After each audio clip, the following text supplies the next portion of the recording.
Ternyata ini resiko dan solusi kalau kita gagal bayar di pinjaman online Indodana. Saya bongkar juga di video ini apakah debt collector mereka datang ke rumah nasabah.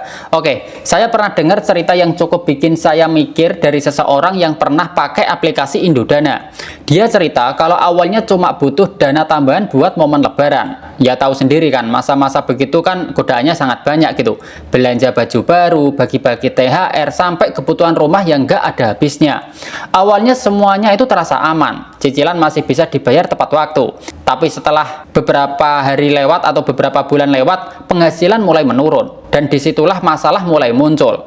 Dan akhirnya dia terjebak gagal bayar. Nah, karena penasaran, saya mulai mencari tahu lebih jauh soal aplikasi Indodana. Ternyata aplikasinya itu laris banget. Jutaan orang udah mendownloadnya. Tapi lucunya, jumlah download yang gede itu nggak menjamin orang-orang puas. Banyak juga yang ngasih rating rendah. Rata-rata masalahnya ya sama gitu, yaitu gagal bayar. Ada yang komplain karena bunganya yang sangat tinggi, ada juga yang cerita tentang DC yang katanya itu galak setengah mati. Bahkan ada yang bilang sering dapat ancaman manis lewat WhatsApp. Menurut cerita orang-orang, kalau sampai telat bayar, biasanya mulai ada pesan yang masuk dari pihak yang ngaku-ngaku debt collector. Bahasanya sopan di awal, lalu makin lama itu makin tegas. Kadang ada kalimat yang bikin orang itu mules duluan gitu. Kami akan melakukan kunjungan ke alamat Anda gitu. Nah, kalimatnya kayak gitu. Tapi kapan datangnya, nah ini yang agak lucu. Karena DC-nya itu nggak menjawab kapan tanggal pastinya gitu. Ada yang nungguin sampai seminggu dan ternyata itu nggak jadi datang.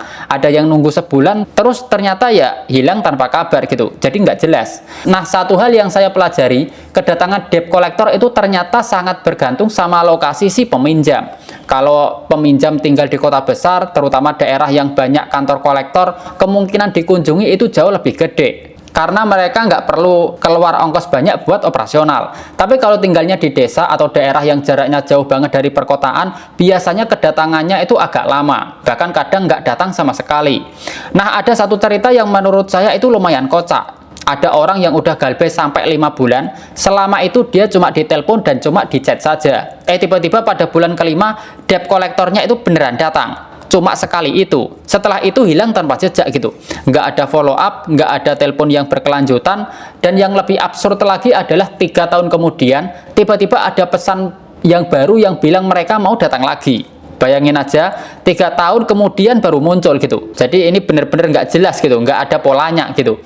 Jadi intinya meskipun aplikasi Indodana adalah pinjol yang legal dan diawasi oleh OJK, bukan berarti bebas resiko. Kalau kamu mengambil pinjaman terlalu besar atau kondisi keuangan kamu lagi turun, ya resiko galbay itu tetap ada. Nah, kalau soal debt collector, mereka bisa datang kapan saja. Bisa juga nggak datang sama sekali. Semuanya tergantung lokasi, jumlah tagihan, dan juga kebijakan internal mereka. Kalau kamu udah terlanjur galbay, satu hal yang paling penting adalah jangan panik. Karena panik cuma bikin kamu mengambil keputusan yang bodoh. Kayak minjem di aplikasi lain buat nutup utang yang lama. Komunikasi saja baik-baik. Kalau kamu jelaskan kondisi kamu dengan santai dan juga jujur, kadang mereka juga bisa lebih lunak. Yang penting jangan makin menumpuk masalah dengan utang yang baru. Karena dari pengalaman orang-orang, jalan keluar itu sering muncul kalau kita berani menghadapi.